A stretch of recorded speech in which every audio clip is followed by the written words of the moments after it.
unboxing for you. This is the August 2017 Shelflove Crate, and I do not know what is going on, if it's like because of Mercury retrograde and the solar eclipse or what, but this is the only book box that has arrived so far. I'm still waiting on a candle box and 3 other book boxes that some of them haven't even shipped yet, and it's August 26th when I'm recording this. So I'm really not sure what's going on this month. But my Shelflove Crate is here, and I suppose in the end, that's probably all that really matters. So this box was amazing. I'd like to get out the paper goods so that I can make sure I'm giving proper credit to everything. As if you've seen my other unboxings, then you know that this cute little card with some watercolor art on it comes with all of the Shelflove Crate boxes. I am looking for my spoiler card. So, dear Shelflove Craters, August is here and it's going to be a wild one. To all those misunderstood ladies out there born to be wild, here is to you. This month we're celebrating some, there were just too many to choose from, of our favorite YA heroines, those unruly, untamable, headstrong ladies who grace the pages of our favorite YA books and like to keep us at the edge of our seats, wondering what they'll do or say next. I hope you like that we had what we had put together for you this month. Okay, so this is, let's see, where do I want to start? I'm going to start with the postcard, which is a beautiful print, and let me see who the postcard is by. Tropical Flowers postcard by Mystel, M-Y-S-T-E-L, and it's really pretty, and it's an actual, like, legit postcard, so that's really pretty. What else? There is always, actually I'm going to say that one. I lied, sorry. There's always a Shelflove Crate bookmark included with a quote from the book that's in the story, or the book that's in the box, and it says, "And what do I seem like? Like wildfire, like beauty that dies as soon as it's curved." And I'm not going to tell you what book it's from, but I will show you the bookmark. So it matches the little insert card. There's a Throne of Glass custom design bookmark that was from Book Coyote, and I have actually purchased from Book Coyote Designs before. She has a great Warner bookmark and a Juliet bookmark, but this is Aelin. She was the heir of ash and fire, and she would bow to no one. I have not read this series, but I am more inclined to read this series than I am to read the ACOTAR books. But that's just me. What else?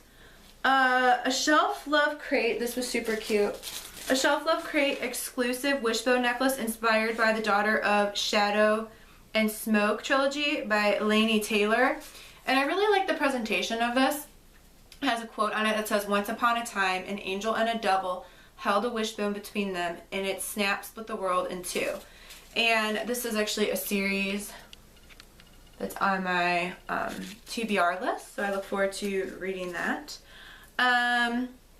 When we saw this month's book cover, we knew we had to include the stunning butterflies wall decal, and they can't wait to see them featured on Bookstagram. And I did not open these, which I love these. I actually have a pair of these. I think I ordered them from like Jane.com or somewhere in white that I have in my bedroom, but I think I thought about putting these up in here around my bookshelves. But then I decided that I think I am going to save them for my Bookstagram photos. Alright, moving on. An exclusive Hibiscus Daughter candle created by the amazing Ashley from the Muggle Library Candles. This candle was inspired by this month's choice of book, and it smells utterly delicious. And it does smell utterly delicious. It's kind of like floral and fruity. It says it has hibiscus, guava, cucumber, and beach blossoms. And I have ordered from Muggle Library before. Actually, haven't burned any of the candles because they're super pretty. I think I have a caramel candle from them. And I have another one, but off the top of my head, I can't recall what it is for some reason. And the color, that's a really pretty color. Okay. Also, this month they've included a pillowcase, and it was designed by Stella Bookish Art. And it was designed exclusively for Shelflove Crate and was inspired by And I Darken by Kirsten White, which is another book I haven't read yet. But it's like super satiny and feels amazing. It matches the candle, and it says, "I am no longer the daughter of the dragon, I am the dragon." And it's just really, it's really pretty. It's really silky. I'm gonna run out of space with all these pillowcases. All right, make sure I got everything. Okay, beautiful. So this month's book is Wicked Like a Wildfire by Lana Popovic, is how I'm going to pronounce that. So you can see how everything in the box, from the pillowcase to the candle to the art, all matches beautifully, and the butterflies, because there's a butterfly there, and then the butterflies are golden orange, and there's yellow and orange on the cover. So it says, "Ladies and gentlemen, let's take a minute to appreciate this month's book's utterly stunning cover, heart-eyed emoji. I know we shouldn't judge a book by its cover, however, Wicked Like a Wildfire has it all. A gorgeous cover and an equally enchanting and magical story about beauty, magic, and sisterly love. Every single woman in Iris and Mina's family has unique magical ability or gleam to manipulate beauty. From sense, music, taste to one's physical appearance, but despite their magical abilities, Iris and Melina's mother has taught them to suppress their gleam from the world. It is only after their mother was violently and brutally attacked that Iris and Melina find themselves unveiling the truth behind their gleam and their family's mysterious past. And without further ado, happy reading, my friends. With love, Shelflove team." And then on the back they have the next September theme is Space Explorers. And I've seen a lot of space themed for next month, so I think a lot of the book boxes might have the same book. So don't forget, if you run into that, Shelflove does offer a no book option. There's a gorgeous print on the back. I think Dania designed this herself. I think I'm kind of jealous. I need to get whatever software she's using. It says that I was wicked, that I was wild, that I would not be curbed, is the print.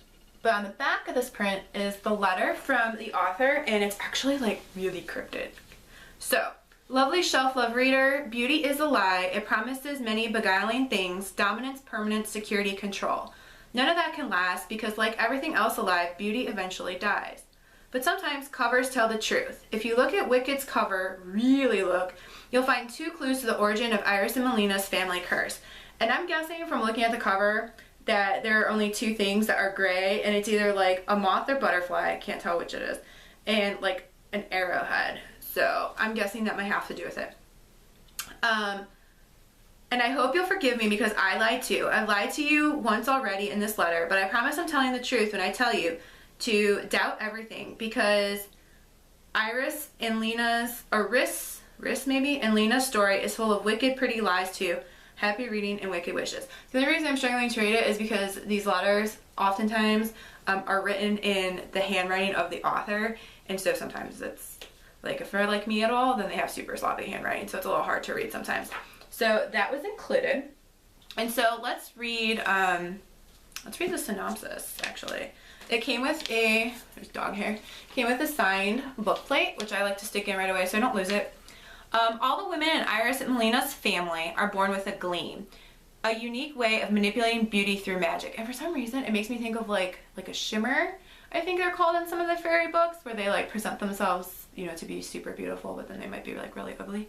17-year-old Iris sees flowers as fractals and turns her kaleidoscope visions into glasswork. Her twin sister Melina interprets book moods as music, and their cold, distant mother Jasmina bakes scenery into decadent treats at her confectionery in Old Town Cattaro, Montenegro. Jasmina forbids Iris and Melina to share their gleams with anyone, and above all, she forbids them to fall in love. Being discovered could shatter the quiet lives they've built in their tucked-away seaside town. But Iris and Melina are tired of abiding by their mother's rules and rebel in secret whenever they can. Of course they did. Yet when a mysterious white-haired woman attacks their mother and leaves her hovering between life and death, the sisters unearth an ancient curse that haunts their line, a wicked bargain that masquerades as a blessing and binds the twins' fates and hearts to a force larger than life. To save each other, they must entangle 1,000 years of lies and reveal their own hurtful secrets. But even the deepest sacrifice might not be enough. Wicked Like a Wildfire is debut author Lana Popovic's first book in a sumptuous, bewitching duology. Whew, I don't know then, because you know how I am about, like, I like to binge read things all at once, but duology is a lot less daunting than like 6 or 8 books. About the power of love, death, and magic, and the many faces of beauty. I always like to read a little bit about the author as well. So, Lana Popovic studied psychology and literature at Yale University and law at Boston University. She's a graduate of the Emerson College Publishing and Writing Program and works as a literary agent with Chalberg and Sussman, specializing in YA. Lana was born in Serbia and spent her childhood summers surrounded by the seaside and mountain magic of Montenegro. She lived in Bulgaria, Hungary, and Romania before moving to the United States, where she now calls Boston home, subsisting largely on cake, eyeliner, and aerial yoga. You can visit her at her website, lanapopovicbooks.com, or she is on Twitter at lanapopoviclit. So it's a little bit about her. Again, there is the cover of Wicked Like a Wildfire. Stunning. I love this turn of covers that's like, I don't know how to explain it, kind of in the same line of like how the Language of Thorns cover is. Like these, I don't know what the word is, more like, I don't know, like my series is People that I wrote, but, and there's tons of series, right, like the Delirium trilogy, Shatter Me's got the Eyeball, I also did Eyeballs with my trilogy, and there's a lot of covers with like people, but I guess, I don't know if I want to call this illustration or vector art or like what, but I really like this like shift to that, so I'm loving this cover. Okay, so that was everything in the August Shelflove Crate. So the theme, where's the actual theme card? I don't think I have it. There was an actual theme. I thought, maybe I'm thinking of something else. I don't know. That happens to me all the time. I get a little scatterbrained. I think it was called, wasn't it called like Wild at Heart or something was the theme for this? Maybe? I don't know if I'm mixing that up with another box theme or something. I don't know. I guess it doesn't matter. Either way, I'll find out somewhere so that when I actually upload this video, I can have the correct theme listed, but it's Wild something. I really think it was Wild at Heart, I think is what the theme was. So this is the August 2017 Shelflove Crate. Don't forget that you can get single boxes, you can get no book boxes for those of you who might be worried with a lot of the space themes being announced for September. You can check out a notebook box and get all the swag. So otherwise you can check out 3 and 6 month subscriptions. In the meanwhile, happy reading.